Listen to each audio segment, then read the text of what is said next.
6:17 to go in the first half. 1st and 10 here. Miller, by the way, back into quarterback. He'll fire it up over the middle. A little short, but it is caught there. Spinning back the other way. That's Kevin Brady down that far sideline. He's got blockers out front, and he's into the end zone. Touchdown, Mullen. Kevin Brady.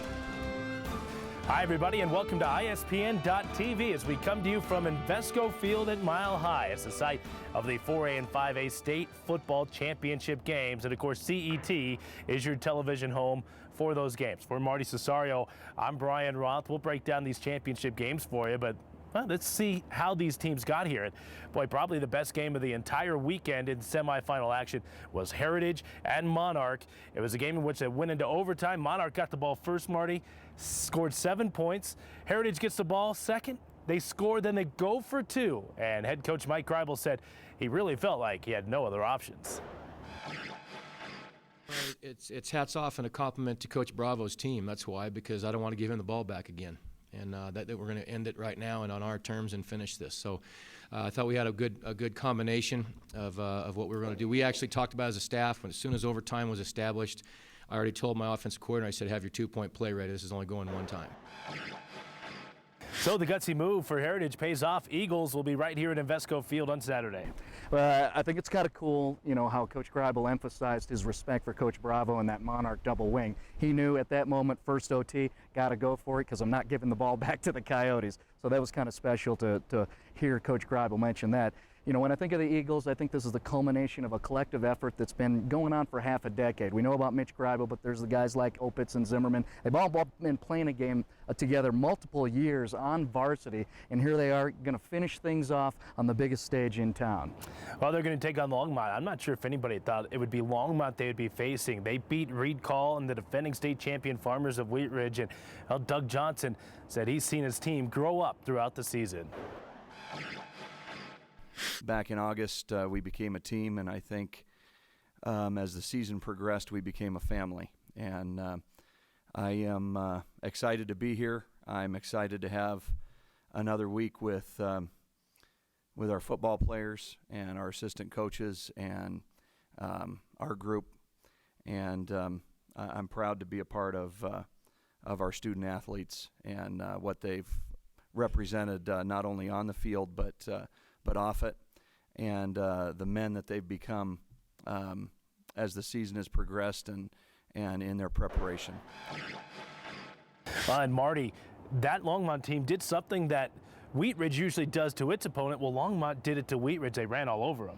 Yeah, and that's what you got to watch out for if you're Heritage defensively. Is that we're talking about a Longmont squad to get past Pine Creek. My pick to win the 4A championship. They blasted through an amazingly solid defense with the passing game, and then all of a sudden they use the running game to get by Wheat Ridge, the defending champs. So, you got a lot of balance there and a lot of skilled athletes on those Longmont Trojans to deal with, at least in terms of if you're Heritage trying to game plan these guys. Well, it should be a fun one. Heritage taking on Longmont, 2 great quarterbacks going at it in this one. Mitch Greibel, obviously, for Heritage, so good. I mean, he would fit in perfectly down at Air Force. That's the school he's looking at. And then you have Jake Johnson, and, we had heard head coach Mike Greibel call Jake Johnson Tim Tebow of high school football, and I think that's kind of an apt description. You can't get a better compliment than that, and actually he fits the bill once you look at him and you watch him in this championship game. He's thick, he's strong, he's fast, and he's very, very intelligent on reads in the passing game and definitely on the run. All right, how about Class 5A and the game we had for you right here on CET Sports and ISPN.TV. It was Mullen. They steamrolled over a very good Arvada West team, 27-0, the final score there. So Mullen right back in here in the state championship game at INVESCO. A lot of the players have already been in this situation, but as head coach Dave Logan says, you still have to line up and play. I'd like to think it's an advantage, but the reality is when you trot out there, you got to play. Last year's game was a great one, great memories, but it doesn't matter. Will not play a factor in this game at all. Again, you hope that the experience is somewhere in the back of their mind that they can kind of, if we need to, pull up and say, hey, we've kind of been here before, but you got to go out and play. We know what we're getting Saturday. This is no surprise. We completely understand how good Pomona is, and we will. We have our hands full. I'll put it to you that way.